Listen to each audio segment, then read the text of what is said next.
Dari dua perusahaan ini, mana yang lebih bagus return of equity-nya?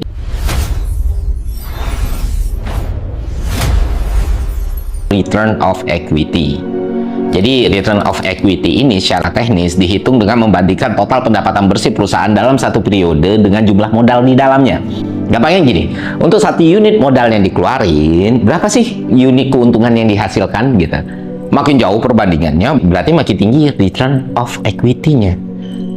Para investor ulung kayak Buffett itu ngelihat banyak matriks ketika dia bikin keputusan bisnis atau keputusan investment.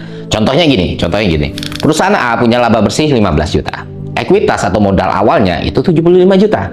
Itu kan berarti kalau kita ngitung return of equity-nya 15 dibagi 75 dikali 100, hasilnya 20%. Artinya perusahaan ini mampu menghasilkan keuntungan 20% dari total modal yang ditanam. Sekarang bandingin dengan perusahaan B. Dia punya laba bersih itu 25 juta, ekuitasnya 500 juta. Berarti return of equity-nya berapa? Ya 5% doang.